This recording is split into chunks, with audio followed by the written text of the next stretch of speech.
జిల్లా మణుగూరు అశోక్ నగర్లో పోలీసుల ఆధ్వర్యంలో కమ్యూనిటీ కాంటాక్ట్ కార్యక్రమం నిర్వహించారు. ఇందులో భాగంగా ప్రతి ఇంట్లో సోదాలు నిర్వహించి డాగ్ స్క్వాడ్తో సెర్చ్ చేశారు.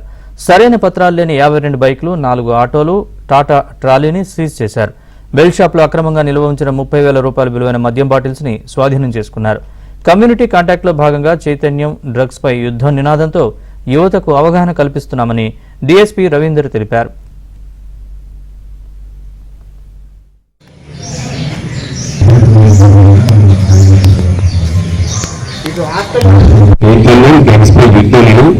మన జిల్లా ఎస్పీ శ్రీ రోహిత్ రాజు గారు ఒక వినూత్న కార్యక్రమం తీసుకోవడం జరిగింది. నిన్న పోస్టర్ ఆవిష్కరణ ఎస్పీ జిల్లా కార్యాలయంలో పోలీస్ కార్యాలయంలో పోస్టర్ ఆవిష్కరణ చేసిన తర్వాత ఇది నెల్లూరులో పాటు కొనసాగుతుంది. 15వ తారీఖు నుంచి నెక్స్ట్ నవంబర్ 15 వరకు కొనసాగుతుంది. దీని కాంటెక్స్ట్ అంటే దీని బ్యాక్గ్రౌండ్ ఏంటంటే మన జిల్లా భద్రాద్రి కొత్తగూడెం జిల్లా, మీరు మొన్న పేపర్లో చదివి ఉంటారు, చూసుంటారు.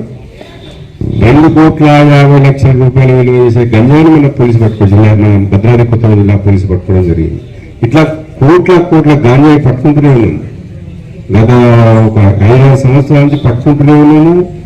ఎంత పట్టుకున్నా ఎంత చేసినా ఈ తాగే వాళ్ళు మార్పు మాటకు ఈ గాంజాయి అని మనం నిర్మించలేదు. కాబట్టి మేము అంటే పోలీస్ తరఫున మేము చేయాల్సిన ఎన్ఫోర్స్మెంట్ అంటే పట్టుకోవడము, కేసులు పెట్టడము, జైలు పంపడం ఇవన్నీ చేస్తున్నాం. కోట్ల ఎవ్రీ వారానికి 2 కేసులు 3 కేసులు మాకు చాలా బీభత్సంగా పడుతుంది. దీని ముఖ్య కారణం ఏంటంటే మన భద్రాద్రి కొత్తగూడెం జిల్లా ఎంట్రీ పాయింట్.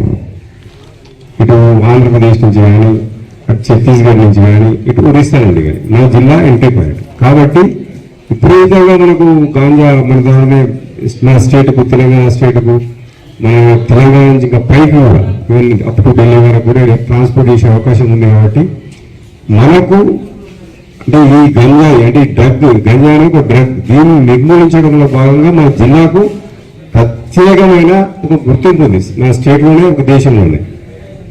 దీంతో మన జిల్లా ఎస్పీ ఏం చేశారంటే ఇది ఒక మనం చేస్తేనే కాదు, పబ్లిక్ భాగస్వామ్యం కూడా ఉండాలి, పబ్లిక్ కూడా అవేర్నెస్ కలగాలి, పబ్లిక్ కూడా ఇలా భాగస్వామ్యం చేయాలనే ఉద్దేశంతో ఈ నెల రోజుల కార్యక్రమం తీసుకోవడం జరిగింది.